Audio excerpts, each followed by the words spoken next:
Good afternoon, everyone. This is Joe Papano from Fiberlink Communications. Thank you for attending our webinar today. I'm here with Josh Lambert from our product management group, and Josh is coming, he's fresh off his victory lap from his iPad 2 versus Zoom webinar last month. He's back with us again, so thanks for joining, Josh. Thank you. We're going to talk today about some best practices for managing and delivering mobile applications to endpoints. And so it's a very kind of current topic in the sense that a lot of companies are beginning to really, now that they've got a handle on managing devices, really moving on to the next phase, which is managing applications. So Josh and I are going to kind of cover that today. We're going to move fast like we always do. I'll give you a couple things first so you don't need to ask me. The slides will be available, and everybody's going to be getting an email right after the webinar that'll have a URL where you can download the slides. As usual, we're going to run some polling questions during the webinar. We'll share the results with you, and we'll do some Q&A at the end as long as Josh and I don't talk for too much. Also, as you know or may not know, 5 folks who are attending today are going to get picked at random, and we'll have an opportunity to win a $50 iTunes gift card. So hopefully you can begin to build your own mobile app collection up, and you won't fritter it away on iTunes songs or other things. So right off the get-go here, we're going to open up our first polling question. I'll let folks answer, and we'll share the results with you as soon as it all gets tabulated. And what we're asking is, does your company currently use an enterprise app store? So just to set some ground rules. So quickly, what are we going to learn today? Well, we're going to talk a little bit about the trends that are driving this whole kind of app store phenomenon. We're going to talk about the approaches that are available. We're going to cover the characteristics that distinguish what a best-in-class approach to mobile application management is. And we're going to do a quick guided tour of the MAS 360 mobile app management functionality, which we just recently released. So we'll give you a quick guided tour of that.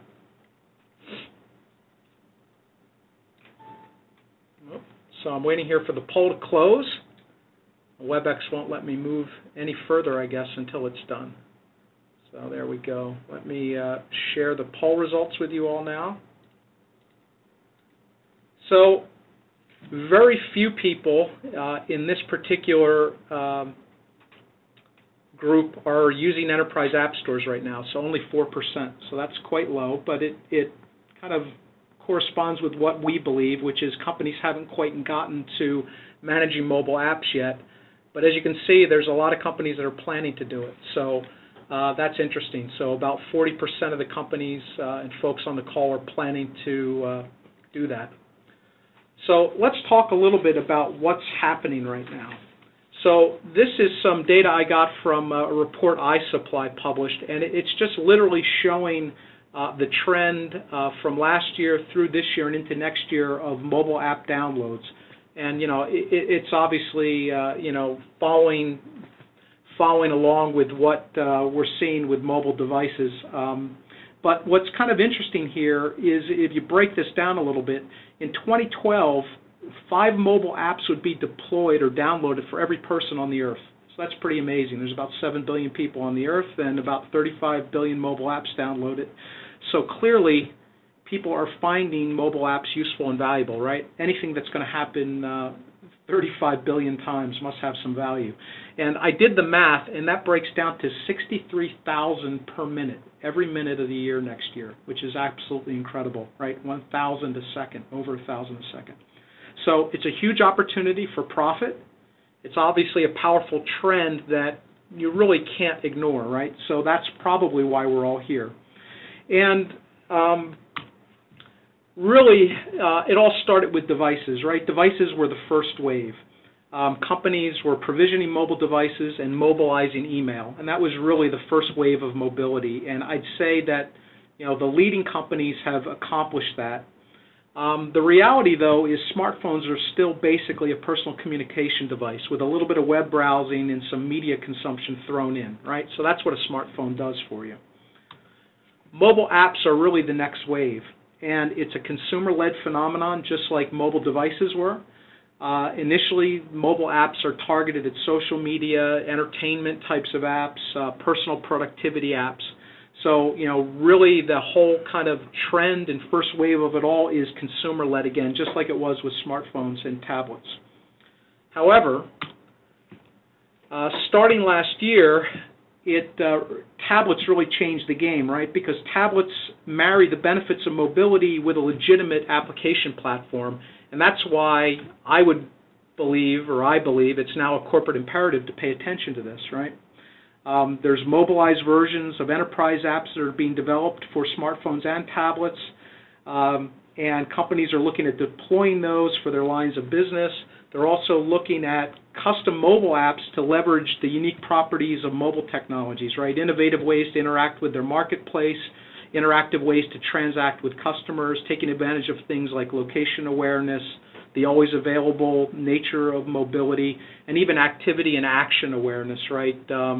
I know there's supermarkets, I'm in the Philadelphia area, there's supermarkets here in Philadelphia now that have a mobile scanner attached to the shopping cart that you pick up at the front of the store and attach to your shopping cart, and you can scan your groceries into your cart and put them in. And it's actually smart enough to know, based on what you scanned in, that it should offer you a coupon on that. Or if you bought peanut butter, that you're probably going to be buying jelly, and it will offer you a coupon on jelly. So, I mean, it's smart in a way, not just about where you are, but smart in the sense of what you're doing, that I think is kind of what's changing things a little bit and why it's becoming more of a corporate imperative now. And it really is this intersection of where consumerization meets software. Just like the whole mobile device phenomenon was driven by consumerization, right? So the success of app stores in the consumer space is going to set the standard in the corporate space. Employees and customers of yours are used to finding things and installing things at these consumer-based app stores. It's quick, it's easy. Apple, Google, RIM, Amazon, Microsoft, they've all got them, and people are used to using them, your customers and employees.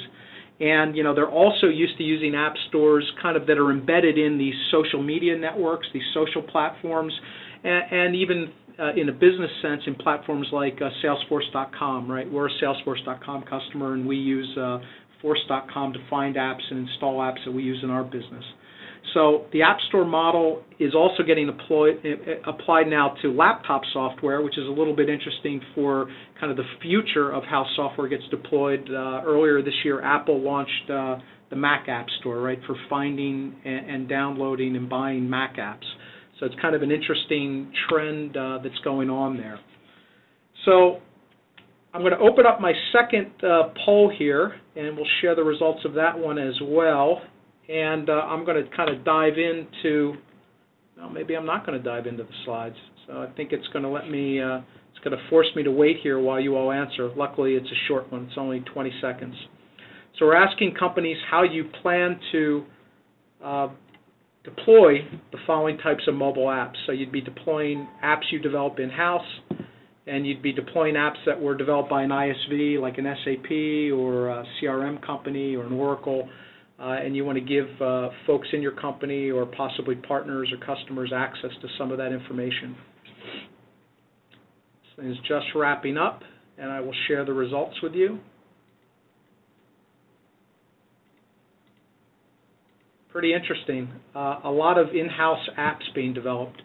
So that's a good sign. What that means is people are really looking at playing offense here and trying to figure out how to innovate with mobility. So I think that's a good thing, right, for all of us.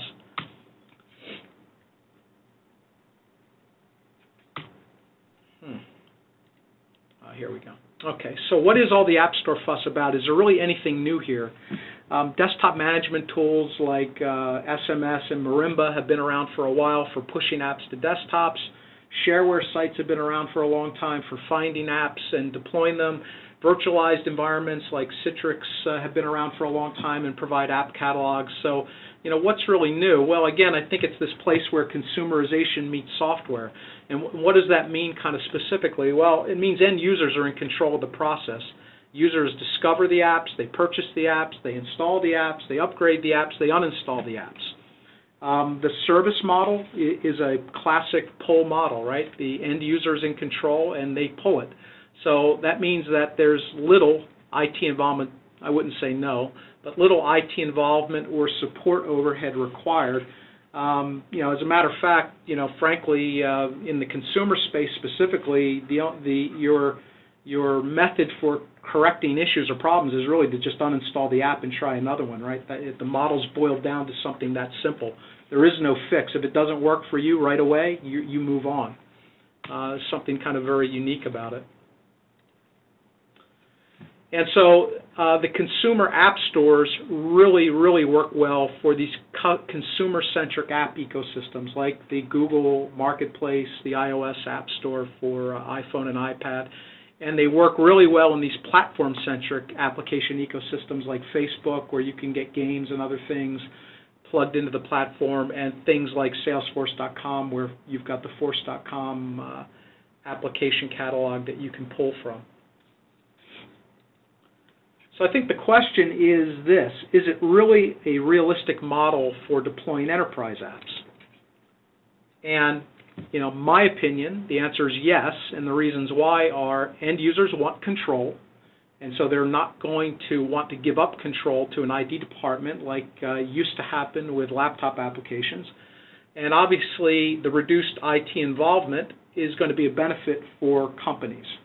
So I think that the answer is yes on both cases, in both cases, but there's a caveat. Enterprise apps and custom apps, which a lot of you said you plan to develop and deploy, have unique distribution requirements. So you need to be aware of what some of these things are. So you want to make sure that you are able to distribute apps based on the user characteristics of, those are things like what geography is this user in, what business unit are they in, what department are they in, what role are they in. So you want to be able to target availability based on user characteristics and then also device characteristics. You want to make sure that any device compatibility requirements get met, meaning if someone needs a certain version of Android in order to run a certain app, you would not want to make that app available to people that aren't running the recommended version of Android, right? So good or best practice for distributing enterprise apps is really going to rely on knowing characteristics of the user and the device. And an enterprise app store is really that model for distributing public and private mobile apps within an enterprise that blends those benefits of a consumer-driven app store model that everybody's familiar with and likes. Remember, they've done this 33 billion times. With the control and management of the application distribution that IT groups are going to need for distributing enterprise apps and custom-built apps.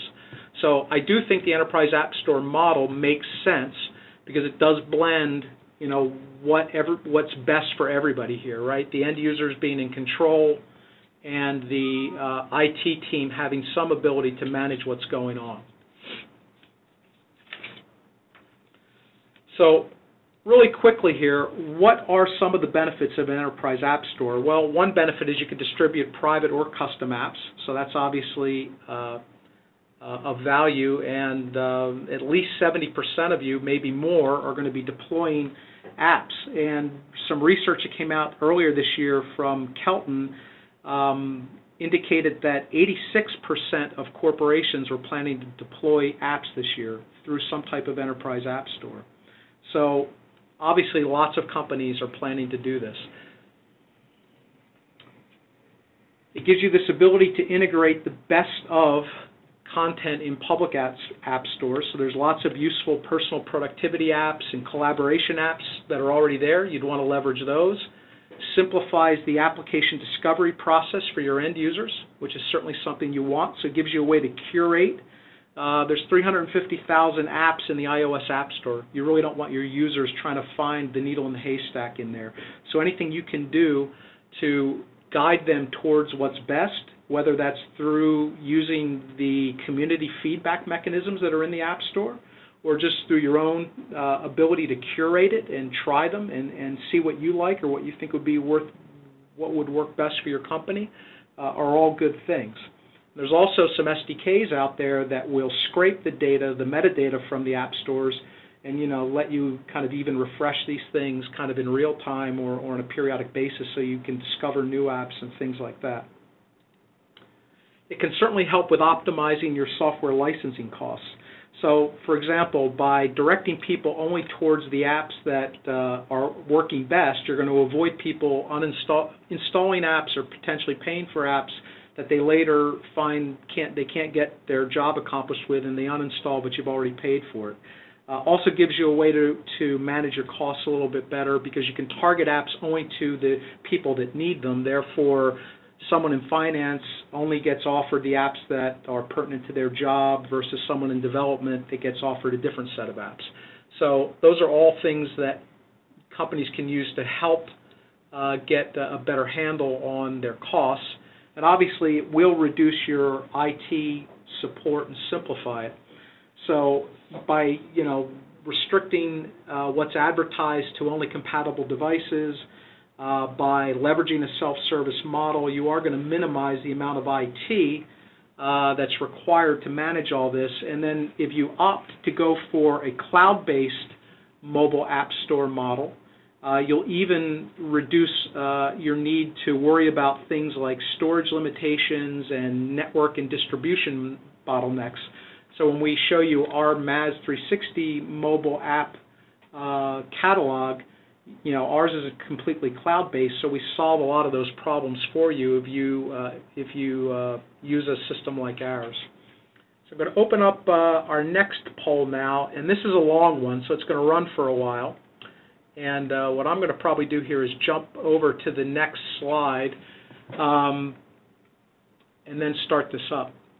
So one thing, though, I want you to be aware of is that when you start deploying your own apps out to your employees, you're really pushing mission-critical business functions out to your mobile endpoints, and your mobile infrastructure really becomes, much more integrated part of your business maybe than it is today, right? So it may not be a catastrophe today if someone can't get email on their cell phone or their smartphone for some reason, but it would certainly be a catastrophe if you've got a mission-critical app running on an iPad over a network connection, a wireless network connection, and for some reason that's down.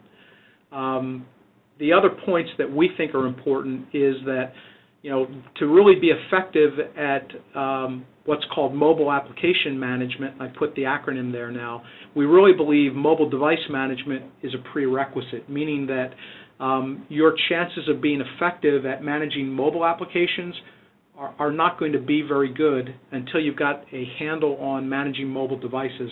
And I think that's what our polling data shows today, and that's certainly what we see with the customers we work with. So I'm going to open up this next poll now and let folks start answering. So there's a lot there, and the reason why there's so many choices, we're interested in finding out what platforms people are going to be building these apps for. Not just OS, but also the form factor, smartphone or tablet. That's why you see two of everything there. And so that's going to help drive our product management team, and I think also give the market in general an idea of what people are going to be building things for. So quickly, let's talk a little bit about some enterprise app management functionality, and I'm going to let Josh kind of take over that set of slides for us. Sure. Thank you, Joe, and we'll try and keep these moving here. So this slide, we'll kind of go over some of the basic functionality that you want to look for. Much of this is kind of reinforcing what Joe has already gone through in an app management suite of software. So the first thing, as Joe was mentioning, was that you really want to be able to recommend public applications. And you can use this for commonly listing applications that are approved for expensing, or listing applications that are commonly used in your own IT organization. This could be WebEx, your CRM software like Salesforce, or it could be something like your VPN client to get users connected. These are things that are publicly available in the App Store and must be downloaded through there. So this is a great way to make it handy to see them, as well as having people know what might be approved for expensing. The other great option here is that you can actually use some of these features for tracking expenses. So if they do report that they purchased it, and might report a $3 expense report, your billing team can then go in and validate that the person actually has that piece of software currently installed. The next piece of functionality that you want to look for is private applications. And this is kind of the very, very basics here. Primarily, you're going to be able to install and then update your private applications. There is one nuance here on the iOS platform in that every year you have to renew a provisioning profile through your developer account. There's two ways to install this. One is over the air through MDM, and the other is to have them re-download an update of the package or to manually click on a profile to install it. And we'll go into more details a little bit later on that one. The next batch of functionality is really on management. So while I'm sure there's applications that a company does want you to run, like the ones you mentioned before, there are probably ones that a company doesn't want to run either. So one of the important things here is trying to get users to run the right software as well as preventing them from running the wrong software. And around the app management is actually usually takes a carrot and stick approach in the sense that with these consumer-oriented devices, there really is no way to forcibly delete software. So what you have to do is generally say, if you want to continue to access our services or access your email, you then have to delete this piece of software, and we'll give you a certain amount of time to complete that operation. If they don't complete it, then you remove it, and then they're no longer a problem on your environment, and you kind of solve that compliance issue, just because there is no way to remove these apps currently on these devices. The final piece is just some audit logs. Initially, you can make sure who's downloaded what, when they downloaded it, as well as if it's still present on the device. Moving along here, these are some more of the best-in-class app management functionality that you kind of want to look for in some of the more leading solutions. The first one is notifications. So if you upload a new application or a new version, you want to actually proactively alert users that it's available. You don't want them to have to open up your web clip or your software to see if it's been updated. And so this is a nice way to warn them, tell them, hey, new version's out, please go get it, without them having to do anything or know about it. The next one is really an ease of use for administrators. Oftentimes when you are listing these public applications, there are ways, as Joe mentioned, to actually get the metadata associated. The descriptions, the screenshots, the title, the icons in particular. And so it's awfully nice when you're actually listing these to be able to have your system automatically pull this information from the markets. Last, also tying into what Joe mentioned as far as controlling distribution, you really want to make sure, and this is awfully important, that you have a flexible control system over where these go. This includes things like minimum OS version. If, for example, your Android application only runs on 2.2 and higher, you want to make sure that it only gets installed on those devices or even shows up on those devices. Or, for example, on the iOS side, if you develop an iPhone application and that doesn't work on the iPad, you want to make sure that it only shows for those devices where it's relevant. And building on top of that is also user information. So you want to be able to target groups of users as you would for any piece of software, I'm sure, in your IT organization for certain applications. And last here is the Enterprise Toolkit, and this is really around if you're developing your own software, chances are you're going to want to have a pretty common set of services. For example, Apple's best practices for security on these applications is really to have it authentication inside the application. And so with most of these services, you'll actually have authentication built in to the platform for other reasons, for admins or for users to enroll devices or for self-service portals. And so if you can plug in your app into that already existing authentication structure, it provides a really nice and easy way and fast way of getting this done. Some other things around auditing, who accessed what in your application, usage, who ran what, or how often and what they do, updates if you want to self-update your software, as well as accessing data that might be on the LAN or might be hosted somewhere else. And last, we suppose that they're actually better together here, and there's a number of reasons why you actually want to have your app management software as well as your device management software living together and knowing about each other. And really it's about primarily around having your app access and your device status linked together. So if for some reason a device is out of compliance, whether it's lacking encryption or encryption is broken, or whether they install an app that's not allowed, you actually want to be able to restrict access to applications that have sensitive data. And that kind of makes a lot of sense. The other thing is actually if you want to actually require specific applications to be in compliance, let's say your factory inventory system, you want to make sure it's on all your pieces of software, you can then actually push it down and keep bugging your users, and if they don't install it, then take some action. So it kind of cuts both ways there. The last one we kind of mentioned earlier are on the provisioning profiles. Without actually pushing it through device management solution, it does require manual intervention. So if you do push it by MDM, it's a lot easier, it's silent, and it can just be pushed down and automatically updated. Finally, these two services do oftentimes have a lot of common requirements. Authentication, user group information, what AD group that they're in, as well as accessing any other types of servers on your LAN, like maybe certificates for certain authentication reasons. And so we're going to run our last poll here, and really just trying to get an idea of how companies are reimbursing employees today for the mobile apps they purchase. So we'll let that run. Josh, thanks for giving us that quick overview of some of the characteristics of a best-in-class app management infrastructure for mobile devices. We're going to jump over to a quick guided tour of the MAS 360 mobile app catalog. So we're going to show you some screenshots from the portal of managing apps, distributing apps, and tracking apps. And if we're lucky, we'll show you an app we pushed to an Android phone here that I'm VNC'd into, and we'll give you a screenshot of that whole process or let you see that happen. So, Josh, I'll let you keep rolling. All right, great. We're running short on time here, so I'll try and keep this fast. What you see here is our screenshot of how to upload applications for, in this case, Android. It's a pretty easy process. You just click on either upload a market application or enterprise application. If it's an enterprise application, you have to be prompted to upload your APK file, and then your title, description, and other associated information. And similarly, in the market application, you'll be prompted for a URL to the application. Also, through the workflow, you can also update to new versions of your enterprise application, delete any packages you no longer want to distribute, as well as track downloads of the individual package itself. Right now we're on distribution, and this is kind of what we were putting on before, is our flexible deployment options. Here you can see you can take your package, in this case test app BC, and deploy it to all Android devices, a given group, or a test device, for example. And the group definition here is actually extremely flexible in MAS 360. You can create groups on any attribute or device or user. So it could be any Android device with a certain screen resolution, memory software, as well as OS software only is in this group. And so it can be very flexible and very powerful there. Last, around tracking and auditing, what you can see here is a screenshot of some of the packages that have been downloaded by a given device. And you can actually track these by device, as we're showing you here.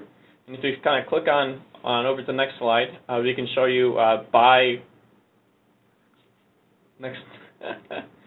Oh, sorry, never mind. So not shown here is actually by device. You can also view it by distribution. So you can see which applications have been installed on this device, as well as which devices have downloaded a certain application, as well as a summary view of all the above. Super, thanks, Josh. So we're going to try. This is a little bit of a, well, maybe we'll do it in a minute. We'll try to show the app that we pushed earlier to this Android phone here. So we give you a quick kind of overview of app management. We always move fast in these 30-minute things, showing you a little bit about what MAS 360 can do. I did want to give you folks some news about MAS 360. Don't know if you saw the article in this week's Network World, but they did a bake-off of the major MDM platforms out there, and completely objective analysis, and MAS 360 was named the clear choice winner for MDM, for mobile device management. So we here were obviously thrilled about that. We were up against all of the major mobile device management platforms and got ranked the highest. And I'll just read you a couple quick quotes. You can see there's a link there you can use if you want to go read the whole article, or you can go to Network World and see it yourself. Kind of some of the quotes. MAS 360 is our clear choice winner based on its strong overall performance, particularly its ease of use. MAS 360 initially shocked us. It was so simple to deploy. Everything was easy to set up. So I guess how I would sum this up is it's easy. So we were really happy about that, because that's frankly what's been our kind of poll star for MAS 360 for a long time, right? We want to make it simple, we want to make it easy, we want to make it cost effective. That's why it's a cloud-based platform, and making it simple to use is what we're all about. So we were really happy to get some validation of all that, and hopefully you can read the article for yourself, and hopefully you can give MAS 360 a try. That's easy too. Give me a second here. I'm going to try to share my desktop, which is always a bit of a there we go. Whoops. A little too much stuff up here. Okay. And there we go. And here is actually our little test Android phone here that we VNC'd into from here. So hopefully you can see all that. And Josh, I'll let you kind of narrate what's going on here. Okay, sure. So in this case, you're seeing that our home screen of our MAS 360 application. It's performance and device management capabilities for Android for us here. You can see we're in compliance, but the area you want to talk about today is the application catalog. So I'll just go ahead and click on that. There we go. And you can see here that we've got two applications listed here. One is a market application, Docs2Go, and the other is an enterprise application that we have as a test, enterprise test application. So I'll go ahead and click on one of these, enterprise test application. It's now going to prompt me to install some test data there at the bottom. Now it'll download here real quick. Hopefully real quick. There it goes. Okay, great. And now we'll hit install.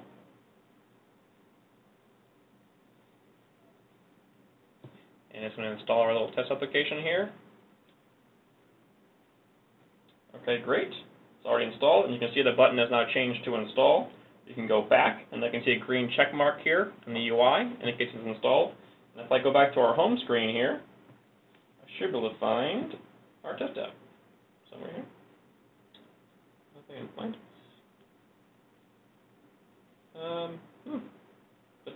Yep. It's in there somewhere. It is in here somewhere. I may not be able to find it here, but that's all right.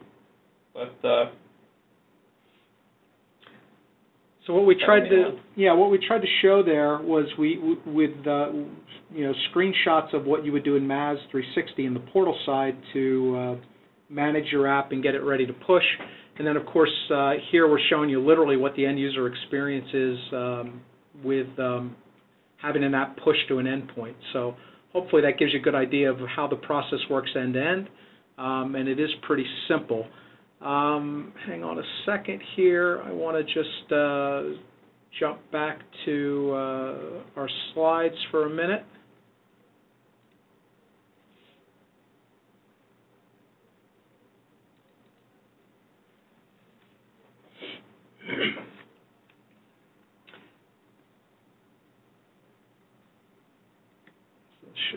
There we go.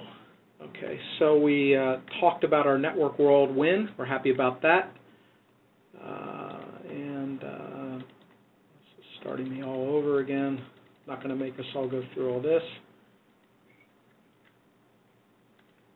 So a couple things on wrap-up, and we'll do some Q&A here.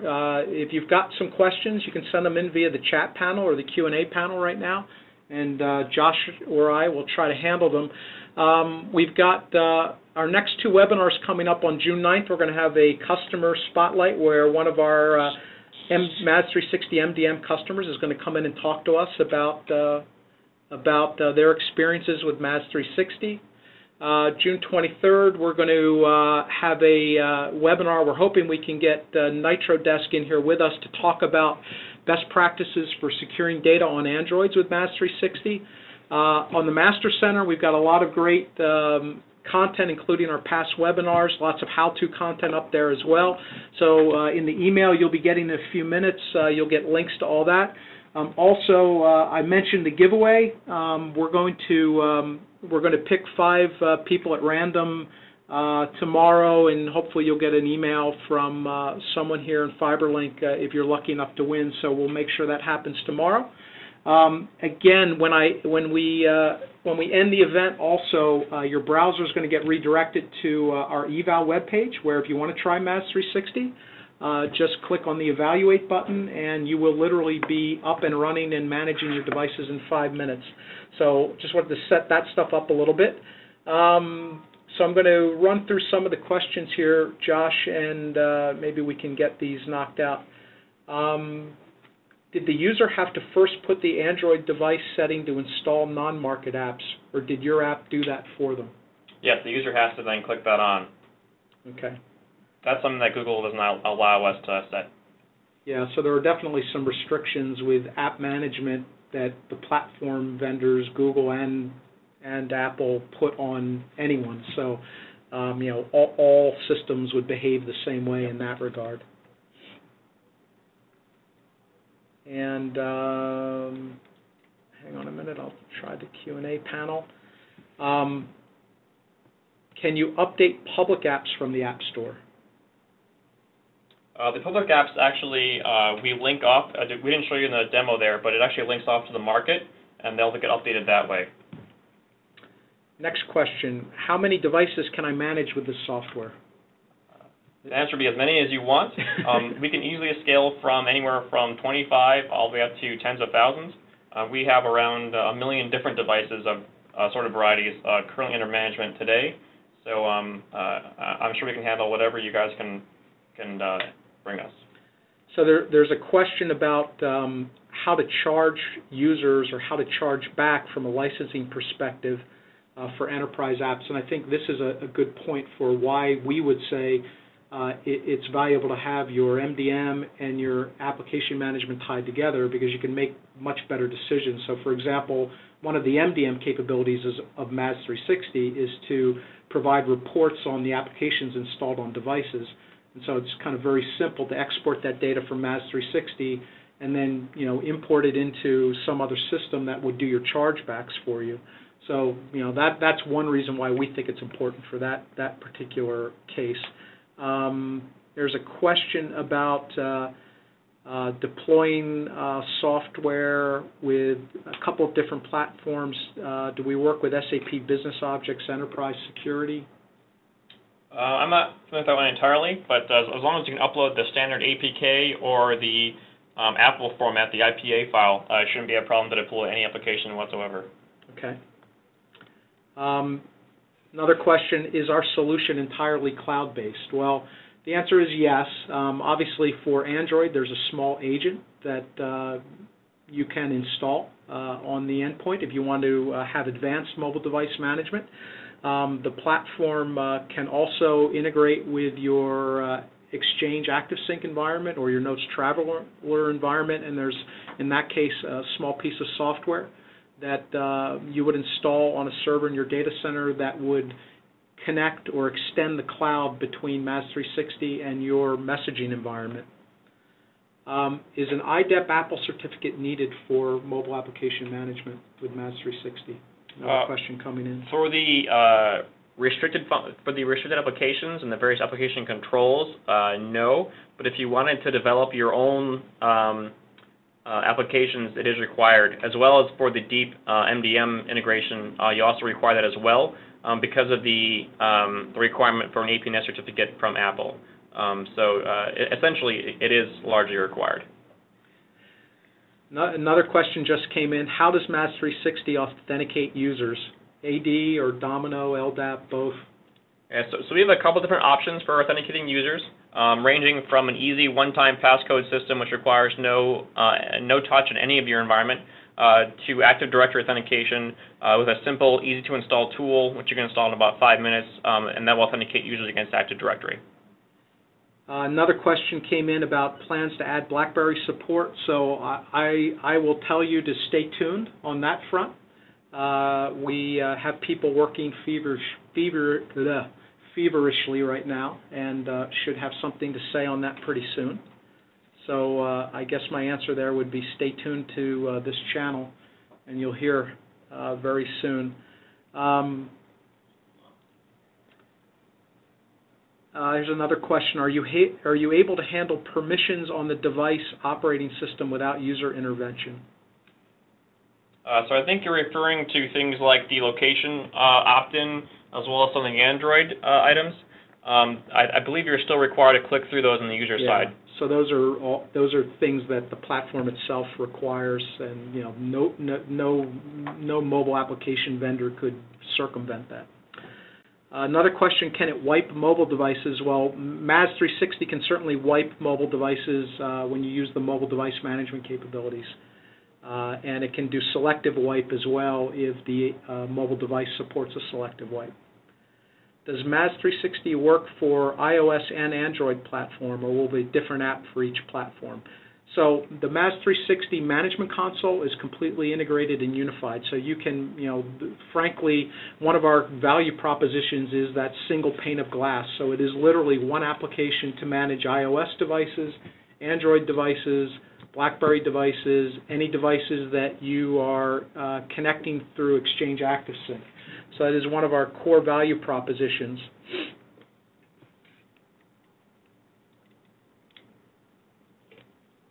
We've sure got a flurry there.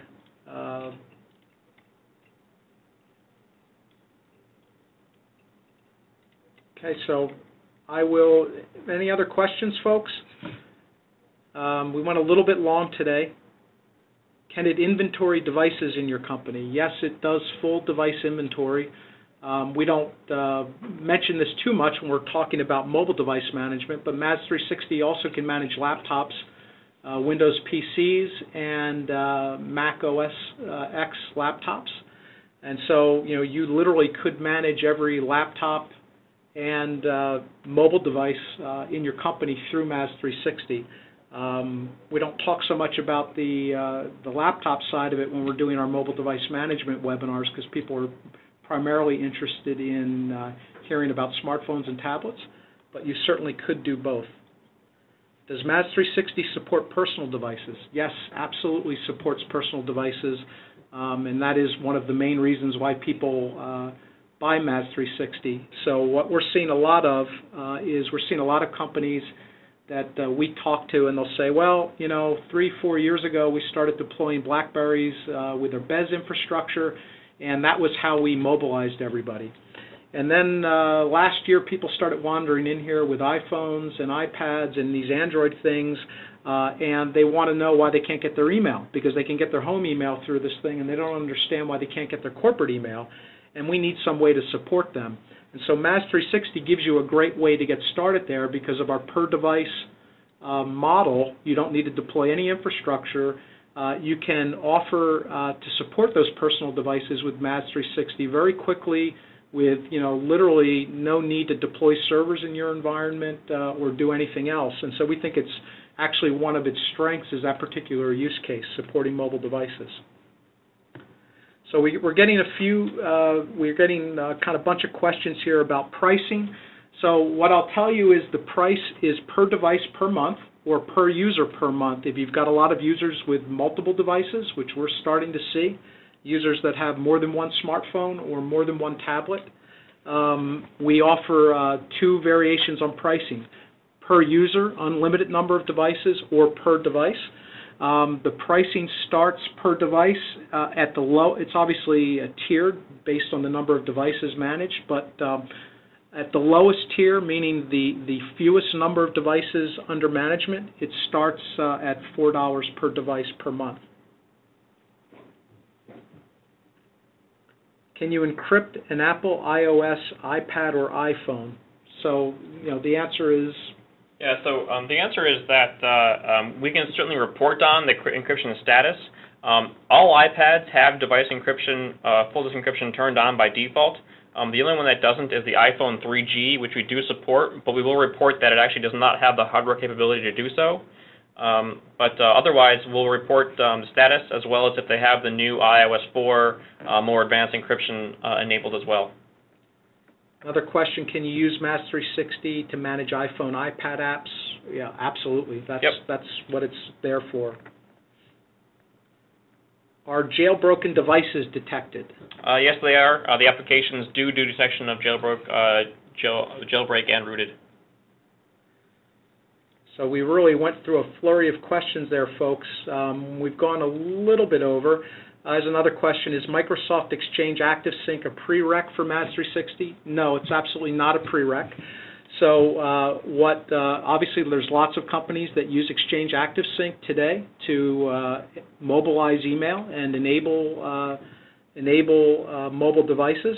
And so MAS360 can basically extend Exchange ActiveSync by fixing some of the inherent flaws in Exchange ActiveSync while letting you continue to leverage that investment you've already got. So things like quarantining, an auto-quarantine process is something that's missing from Exchange ActiveSync, and that's something MAS360 can add to it. Obviously, if you've dealt with trying to find the Exchange mailboxes that have an ActiveSync partnership, you know that you're forced to go write PowerShell script to do that. So it's not very easy to do. So that's something MAS360 can do for you very quickly. And then obviously you get all the reporting and business intelligence built into our portal that you don't get at all with Exchange. So those are some of the ways that we can extend Exchange ActiveSync, but we don't require it.